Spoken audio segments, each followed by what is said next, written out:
Que a bondade e a graça de Deus esteja sobre você e sobre toda a sua casa. Eu sou o pastor Jair Batista, estou aqui para compartilhar com você um assunto muito importante sobre casamento. O que a Bíblia Sagrada tem para falar sobre casamento? Talvez eu esteja falando com alguém que está passando por um momento muito difícil em sua vida sentimental e eu quero gastar esses próximos minutos para abençoar você à luz da palavra de Deus. Se você quer uma vida sustentável, abençoada, eu tenho os princípios bíblicos que vai te abençoar, tá bom? Eu estou aqui também com uma pesquisa que eu fiz, uma pesquisa que foi feita há algum tempo atrás, e o tema da nossa live de hoje é: por que bons casamentos fracassam? Porque eu conheço pessoas que são maravilhosas, mas por que elas não são felizes? Por que bons casamentos fracassam? Do que depende a felicidade e a realização no casamento? Então eu vou contar para vocês aqui um pouquinho dessa pesquisa, tá? No Brasil, a pesquisa aponta que no ano de 2005 foram realizados 602.856 casamentos, mas que terminaram em divórcio foi, no mesmo ano, 150.714 divórcios, ou seja, um em cada 4 casamentos que aconteceu naquele ano terminou em divórcio. Os Estados Unidos, segundo a pesquisa, aponta que 60% dos casamentos se dão em divórcio no primeiro ano. Na Dinamarca, 40% desses casamentos. E na Bélgica, 33% dos casais que se casam no mesmo ano acabam se divorciando. No Brasil, a média de um casamento é de 12 a 13 anos. E os divórcios acontecem entre o segundo e o terceiro casamento. Mas eu quero dizer para você que não existe divórcio indolor. Casamento é um tsunami. Se acontecer um divórcio, as complicações são eternas. Porque eu creio que o casamento é uma viagem de ida que não tem volta. Tá? É mais ou menos assim, ó. É como se fosse 2 folhas coladas. Você pega 2 folhas e cola ela assim, ó, deixa secar. Se você tentar tirar uma folha da outra, vai uma sair com a parte da outra, tá bom? Isso vai ter sérios problemas. Aí você vai querer pegar essa folha e colar em outra folha e vai acabar levando aquilo que a gente chama de comparação no casamento, tá bom? Então, do que depende o sucesso do seu casamento? Porque o casamento é a segunda decisão mais importante que todo ser humano deveria tomar. A primeira decisão é entregar a sua vida para o Criador. Essa é a primeira decisão, mas é uma coisa que você tem que fazer. Se você não quiser fazer, você vai ter sérias consequências. Eu estou com a minha Bíblia online aqui aberta, que tem um computador atrás aqui do aparelho que eu estou gravando. E aqui eu separei alguns versículos para estudar com vocês nessa live, que é muito interessante. Em Efésios, cartas de Paulo aos Efésios, capítulo de número 5, versículo 21, Paulo diz assim: sujeitando-vos uns aos outros com temor de Deus. Sujeitando-vos uns aos outros com o temor de Deus. Então as coisas não podem acontecer só quando você quer. Você tem que estar sujeito ao outro, estar disposto ao outro. Agora tem coisas que acontecem só quando você quer, aí fica difícil um casamento desse ter sucesso, tá bom? As coisas não podem acontecer só na hora que você quer. Olha só, a mulher, ela é comprovado que ela tem menos sangue do que o homem. É comprovado que o homem tem cerca de 1,5 litro, 2 litros de sangue a mais do que a mulher. A mulher precisa de 700 ml para ter um desejo, uma lubrificação. 700 ml de sangue circulando em suas partes para que ela tenha esse libido, esse desejo sexual. O homem precisa de 70 ml, ou seja, o homem é 10 vezes mais atrativo, é preparado para o sexo do que a mulher. Então, por exemplo, a pesquisa aponta que na hora que a mulher acorda até a hora que ela vai dormir, entre 4 e 3 vezes ela pensou em sexo. Mas o homem, na hora que ele acorda e antes do almoço dele, ele já pensou em 33 vezes em sexo. Isso quer dizer o quê? Que o homem é atraído por aquilo que vê, a mulher é atraída por aquilo que ela ouve. É claro que o homem vai ter muito mais desejo do que a mulher. Agora, se a mulher só ter relação sexual com o marido quando ela quer, ela esse cara vai ter problemas. Ele vai estar sendo tentado demasiadamente pelo diabo. Ele vai ter um desejo incontrolável da carne dele. Ou ele vai adulterar, ou ele vai se masturbar, ou esse homem vai acabar se envolvendo inevitavelmente com pornografia. Isso é inevitável, isso é pesquisa, isso é fatos. Então uma mulher, quando ela faz as coisas só quando ela quer, traz problema. A mesma coisa é o homem, quando ele só faz o que ele quer, na hora que ele quer, tá? Meu carro, minha casa, meu dinheiro, meus passeios, minhas férias, não existe meu, é nosso, tá bom? Eu só sento no meu sofá para assistir com a minha família, coisas que todos podem assistir. Quando eu quero assistir um filme que eu gosto, que é um filme de guerra, eu gosto de documentários, então quando todo mundo está dormindo e que no dia seguinte eu posso acordar um pouco mais tarde, aí eu vou assistir na madrugada esses filmes que não vão atrapalhar ninguém, e também eu posso assistir sozinho, tá? Filmes de guerra, documentários, que eu gosto muito sobre a história do Holocausto, eu gosto de aprender, até porque eu preciso ter conteúdo para ver, caso se for perguntado em relação a isso aí, tá bom? Então, dependência. Do que depende o meu casamento? Por que casamentos bons fracassam? Porque não tem isso, as coisas não podem acontecer só quando você quer, quando você está disposto, tá bom? Quando você não está disposto, aí você fica gritando, os gritos começam quando a inteligência termina. Então como que você responde ao seu vizinho e como você responde ao seu cônjuge? Porque às vezes a gente coloca o filho dos outros no colo, mas não coloca o nosso. Às vezes a gente é mais educado com os de fora do que com os de dentro. Mas deveria ser ao contrário, você deveria ser educado dentro da sua casa, tá bom? Uma outra coisa que o seu casamento vai depender, compromisso. A Bíblia diz, busca os seus próprios interesses aquele que se separa. Então, isso está escrito em Provérbios 18:1, tá bom? Compromisso. Então, para que você tenha compromisso, às vezes você precisa renunciar. Às vezes eu quero jogar bola 2, 3 vezes, mas se eu for jogar bola, e como eu vou passear com a minha família? Como eu vou ter um tempo para o meu lar? Então, às vezes nós temos que renunciar aquilo que nós gostamos, os lugares, sabe? Nós temos que renunciar prazeres e entregar. Então, eu tenho que ter um compromisso com a minha casa, um compromisso com a minha família. Eu não posso pensar só em mim, busco os seus próprios interesses. Eu tenho que ter um compromisso. E para você ter um compromisso com o seu casamento, você precisa aprender a renunciar. Abrir mão da sua vontade, não é mais o meu desejo, é o nosso desejo, não é mais a minha vontade, é a nossa vontade. Então casamento não é o lugar do seu eu, casamento mata o seu eu para que ressuscite o nosso, para que viva o nosso, tá bom? Não é meu dinheiro, é nosso dinheiro, tá bom? Isso é importante, você saber que você tem que renunciar, fidelidade. Você tem que ter essa fidelidade, você não pode ser só fiel quando você está vendo o cônjuge. Você não gostaria que você fosse tratado dessa maneira. Entrega, você precisa entregar o seu tempo, o seu maior. Quando eu casei, eu fiquei pensando que eu fui criado pela minha tia. Quando a gente acordava, já estava na mesa o nosso café, o nosso pão já passado a manteiga, tudo bonitinho. Mas quando eu casei, eu pensei que minha mulher ia ser assim e ela nunca foi pro pé do fogão. Raras vezes ela vai pro pé do fogão fazer o café. Por quê? Porque eu entendi, Deus falou no meu coração, não espere que ela venha te servir, vá lá e serve você. Então já tem 22 anos que eu estou servindo o café. Quem acorda de manhã e faz o café sou eu, toda a família já está preparando. Está esperando que eu vá lá e prepare o café. Por quê? Porque eu aprendi que a minha mulher não deve ser minha mãe, não vai me tratar como minha mãe ou como minha tia que me criava. Casamento é um lugar de renúncia. Tá bom? Onde você entrega a sua vontade para que alguém tem que ceder, filho. Alguém tem que ceder. As pessoas mais espirituais são as que mais cedem.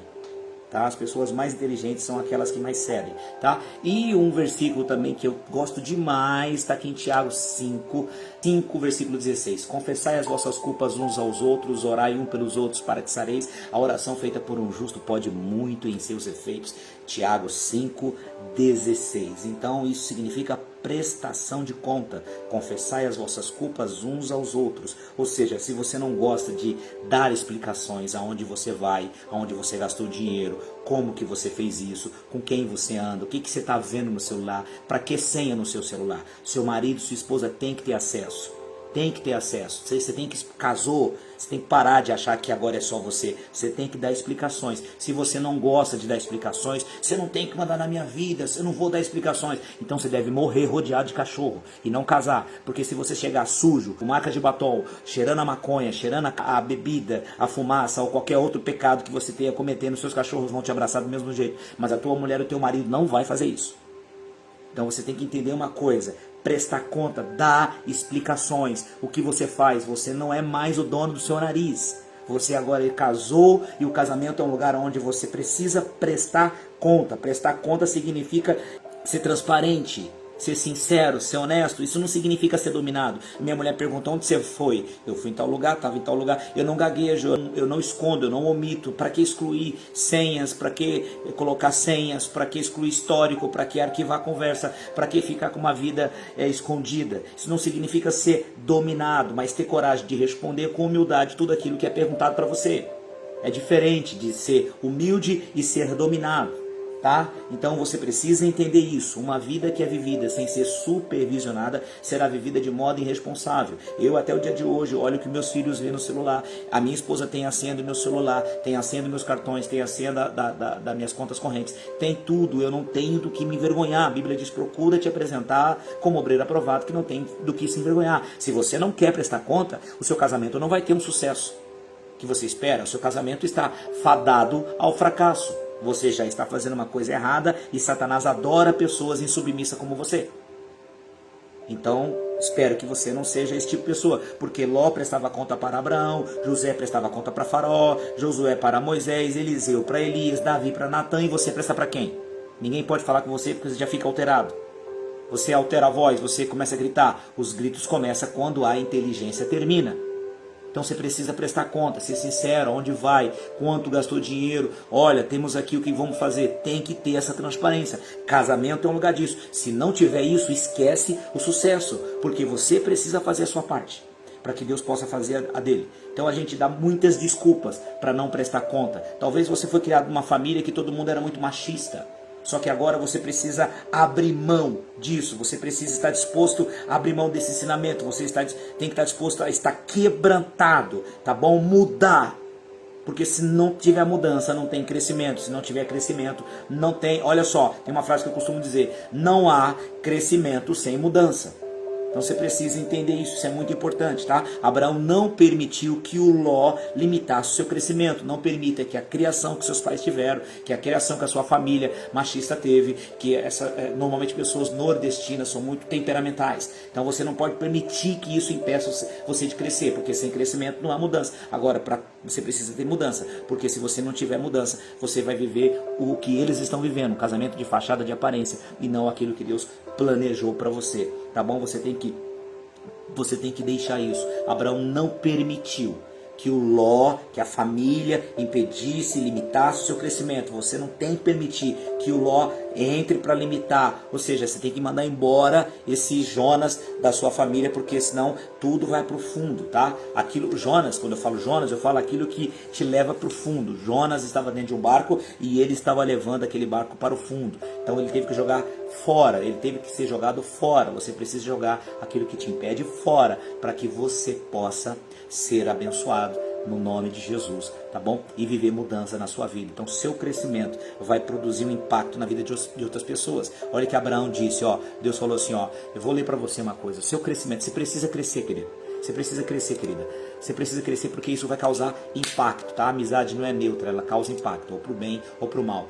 Gênesis 12:1. Ora, o Senhor disse a Abraão: sai da tua terra, da tua parentela, da casa do teu pai, para a terra que eu te mostrarei. Far-te-ei uma grande nação, abençoar-te-ei, engrandecerei o teu nome, e tu serás uma bênção. Abençoarei os que te abençoarem, e amaldiçoarei os que te amaldiçoarem, e em ti serão benditas todas as famílias da terra. Preste atenção como a vida de Abraão vai impactar. Ele tinha 75 anos quando ele decidiu sair daquela terra, quando ele decidiu crescer, quando ele decidiu mudar. E isso causou impacto nas 3 maiores religiões do mundo: o judaísmo, o muçulmano e os cristãos. Por quê? Por causa da atitude de Abraão, que ele tinha 75 anos quando decidiu mudar, ele começou a crescer, isso causou impacto. Que a sua vida seja uma vida que vai causar impacto, que o seu casamento seja uma vitrine que vai causar impacto. Eu profetizo sobre a sua vida crescimento, eu profetizo sobre a sua vida melhoras, eu profetizo dias melhores, mas você precisa estar disposto a isso, a mudar, a não deixar que o Ló impeça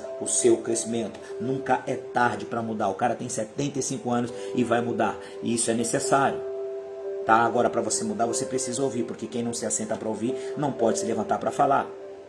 E você precisa ouvir, você precisa estar disposto, ter humildade para ouvir a verdade. Então quem acha que não precisa aprender nada com os outros, o próximo estágio é o apodrecimento. Porque tem gente que acha que é a 4ª pessoa da Trindade, é o semideus, porque ninguém pode falar com ele, ninguém pode aconselhar, ninguém fala na vida daquela pessoa. É difícil. Eu costumo dizer que o único homem na Bíblia que ninguém podia falar na vida dele, ele acabou quebrando a cara dele e estragando o propósito de Deus, que foi Sansão. Sansão, ele teve os olhos vazados, porque ele simplesmente não deixou ninguém falar na vida dele. Não pai, nem mãe, nem profeta, ninguém. Ele fazia as escolhas dele e ele acabou quebrando a cara e estragando os propósitos que Deus tinha para ele. Então nós precisamos sair dessa terra de insignificância. Agora, não foi difícil para Deus tirar o povo do Egito. Foi difícil tirar a mentalidade de escravo. Às vezes não é difícil para Deus restaurar o casamento, mas tirar-se a mentalidade não, fui criado assim, papai foi criado assim, mamãe foi criada assim. Você nasceu pelado, porque você não vive pelado também. Então é preciso mudar e nunca é tarde para a mudança. Se você não mudar, o seu próximo estágio é o apodrecimento, porque você se acha superior, você se acha a última bolacha do pacote, e isso não está correto. Então isso precisa ser encaixado na sua vida. Considere o seu casamento como uma viagem. Você tem carro. Você vai pegar uma viagem aí de 600 quilômetros. O que você vai fazer com o carro? Você vai de qualquer jeito?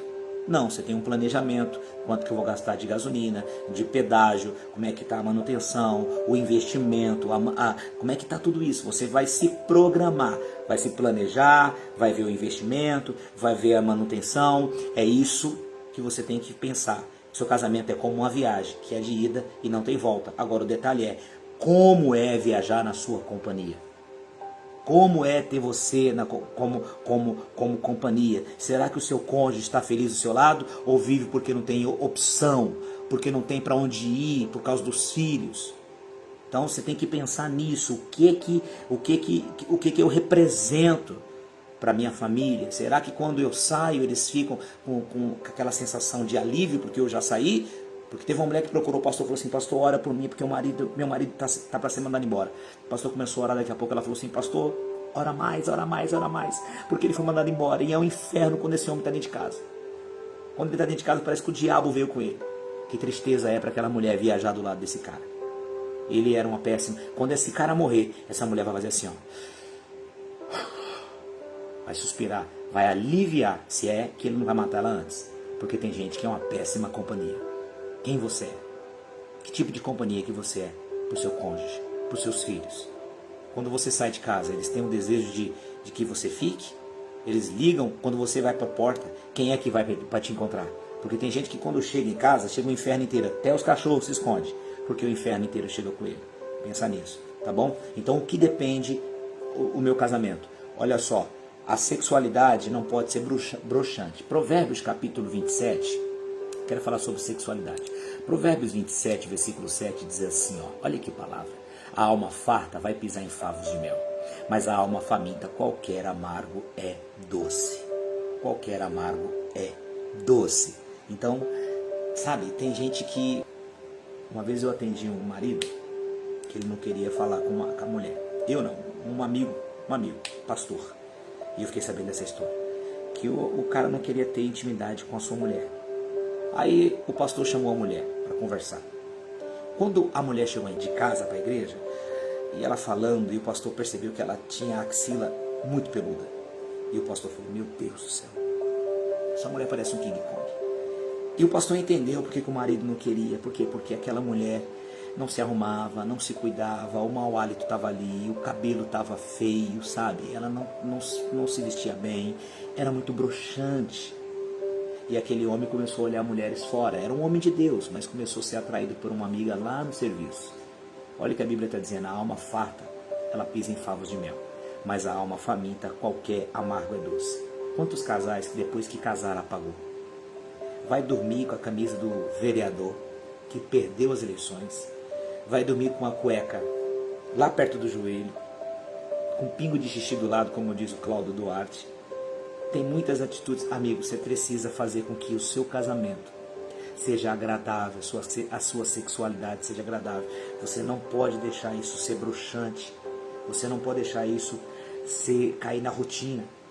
Cuide dessa área, seja atraente para o seu marido, todos os dias o seu cônjuge vê pessoas mais interessantes do que você. Todos os dias o seu cônjuge pode receber elogios. A pergunta é: quem é a pessoa mais interessante do que você? A pergunta é: por que a grama do vizinho é mais verde do que a minha? A pergunta é: da onde vem esse elogio? Eu faço questão de olhar para minha esposa todas as vezes que ela se arruma e falar para ela, você é linda. Eu faço questão de olhar para minha filha e falar para ela, você está linda. Eu faço questão de olhar para meu filho e falar, você é lindo. Sabe por quê? Porque eu quero que eles não saiam de casa famintos de afeto e amor dentro de casa. Então é isso que você tem que fazer. Você cuidar da sua sexualidade, não permitir que ela seja broxante. Disso depende o sucesso do seu casamento. Você não pode, você tem que cuidar do seu corpo. Você tem que cuidar do seu corpo. Tem gente que depois que casou, entrou numa rotina e agora está aí, ó, não se arruma mais, não toma banho antes de querer ter intimidade, não é higiene. Falar em higiene, deixa eu te mostrar uma coisa aqui. Cantares capítulo 7, eu li uma palavra aqui em Cantares capítulo 7, que eu fiquei assim, olha o versículo 9. A tua boca é como um bom vinho para o meu amado. Ó, a tua boca é como um bom vinho para o meu amado, que se bebe suavemente e faz com que fale os lábios dos que dormem. Presta atenção o que está sendo escrito, ó, quase toda mulher gosta disso, de beijar. Olha que ele está dizendo, ó, e a tua boca é como um bom vinho para o meu amado. Ou seja, ele cuida da higiene bucal. Tem gente, irmão, que parece que comeu carniça, que não escova os dentes, que não cuida do hálito, e que de longe as pessoas percebem isso. E que depois que casou, é difícil. Quem é que consegue ter relação sexual sem beijar na boca? Eu me pergunto, quem é que faz isso? Então cuide da sua higiene. Talvez você, para o seu cônjuge, ele evita te beijar por causa do mau hálito que você tem, não cuida dos dentes, não é uma pessoa que se cuida, que cuida da sua imagem. Então fica difícil. Cuide-se. Não é porque você casou que você tem que relaxar. Cuide-se. Isso é importante. Olha o versículo 10. Eu sou do meu amado e ele me tem prazer, ele me tem afeição. O marido era atraído pela esposa e não por outras. É aquilo que eu falei, todos os dias o cônjuge vê pessoas mais atraentes. E às vezes você está em casa, relaxou. Todos os dias eles podem receber elogios, mas não recebe de você. Preste atenção que aqui no versículo, aqui o marido é atraído pela esposa e não por outras mulheres. Olha o versículo 11. Vem, ó meu amado, saiamos ao campo, passamos a noite nas aldeias. O versículo 11 é ela quem convida ele para a intimidade. É ela quem atrai ele para a intimidade. Tem gente que quando vai dormir parece uma cebola ambulante. Camisa do vereador, Zé Torim para vereador. Ninguém aguenta mais uma coisa dessa. Ninguém aguenta mais uma situação dessa. Olha o versículo 12. Levantemo-nos de manhã para ir às vinhas. Vejamos se floresce as vides e se aparece as novas uvas, se já brota as romanzeiras, e ali te darei os meus amores. Ó, frutos diferentes. Olha que interessante, olha o versículo 13, ó. As mandrágoras exalam o seu perfume e as nossas portas a todo tipo de diferentes frutos, novos e velhos, ó meu amado, e eu os guardei para ti. Olha que palavra maravilhosa, sabe? São plantas tudo afrodisíacas. Então é necessário às vezes você procurar informações como melhorar a sua sexualidade. Sabe, uma das áreas que o mercado mais ganha é nessa área. Você precisa cuidar do seu corpo, você precisa cuidar da sua sexualidade, investir nessa parte, falar com Deus sobre isso. Olha que os frutos são diferentes, isso significa sair da rotina. Frutos diferentes, sair da rotina. Saia da rotina, invista no seu casamento, faça da sua mulher o seu maior empreendimento, faça do seu marido o seu maior alvo de felicidade. Qual é o objetivo da mulher e qual é o objetivo do marido? Um do outro. A minha função como marido é ajudar a minha mulher a chegar ao céu e reinar. A função dela é ajudar o marido dela a chegar ao céu, talvez seja isso. Do que depende o seu casamento. Coloque esses conselhos no seu coração, porque eu tenho certeza que isso pode abençoar você. Que o Espírito Santo fale mais contigo. Quero orar por você, pela sua casa, pelo seu casamento. Pai, no nome de Jesus, obrigado por esta palavra. Obrigado por esse momento de estudo bíblico, de comunhão com o Senhor. Diante de mim tem pessoas, Pai, com casamento precisando de ajuda, com casamento precisando de restauração. Tem gente que não sabe mais o que fazer. Mas, Pai, de Deus vem a sabedoria do alto, que é pura, que é pacífica. Dá sabedoria para essa mulher edificar a casa dela. Dá sabedoria para esse homem edificar a casa dele. Eu quero pedir ao Senhor que entra com providência para frustrar todo o plano que o diabo tem, para arrancar toda a mentalidade escravizadora, toda a religiosidade, todo o fanatismo, toda a loucura, Senhor, e dá para esse casamento, para esse casal, dias melhores. Senhor, faça com que dias melhores venham, faça com que as coisas cooperem para eles. Pai, em nome de Jesus, alinha, Senhor, esse casamento. Dá graça para que ele possa achar graça para ela e ela achar graça para ele e ambos se apaixonarem de novo. Livra, Senhor, das tentações, livra da terceira pessoa, livra da pombagira, livra, Senhor, dos espíritos de prostituição e que toda a ferramenta contra essa casa, esse lar, não venha prosperar, em nome de Jesus. Que o Senhor abençoe você, sua casa e que te dê graça, para que através dessa graça você consiga ter sabedoria para lidar no seu dia a dia.